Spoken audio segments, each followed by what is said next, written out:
ನಮಸ್ಕಾರ ಸ್ನೇಹಿತರೆ, ಈ ಫೋಟೋದಲ್ಲಿ ಕಾಣ್ತಿರೋನ್ನ ನೀವು ನೋಡಿರಲೇಬಹುದು. ಗಿಲ್ಲಿ ನಟ ಒಂದು ಟೈಮ್ನಲ್ಲಿ ಸೋಷಿಯಲ್ ಮೀಡಿಯಾದಲ್ಲಿ ಅತ್ಯಂತ ಪ್ರಾಮುಖ್ಯತೆಯನ್ನು ಹೊಂದಿರತಕ್ಕಂತಹ ವ್ಯಕ್ತಿ. ಆದರೆ ಇತ್ತೀಚಿನ ದಿನಗಳಲ್ಲಿ ಈತ ಕಾಣೆಯಾಗಿರೋದನ್ನು ನೀವು ನೋಡಿರ್ಬೋದು.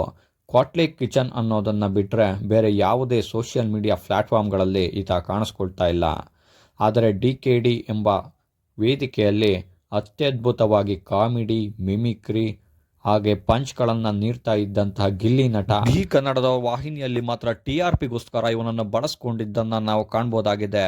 ಆದರೆ ಈಗ ಕ್ವಾಟ್ಲೆ ಕಿಚನ್ನಲ್ಲಿ ಅಲ್ಪ ಸ್ವಲ್ಪ ಮಟ್ಟಿಗೆ ಕಾಣಿಸಿಕೊಳ್ಳೋದನ್ನು ನಾವು ನೋಡ್ಬೋದಾಗಿದೆ. ಕ್ವಾಟ್ಲೆ ಕಿಚನ್ನಲ್ಲಿ ಅಷ್ಟಿಷ್ಟು ಪಂಚ್ ಹೊಡಿದೇ ಇಲ್ದರೂ ಕೂಡ ಅಲ್ಪ ಸ್ವಲ್ಪ ಕಾಮಿಡಿನ ಮಾಡಿಕೊಂಡು ಈಗ ಕಲರ್ಸ್ ಕನ್ನಡದಲ್ಲಿ ಇದ್ದಾರೆ.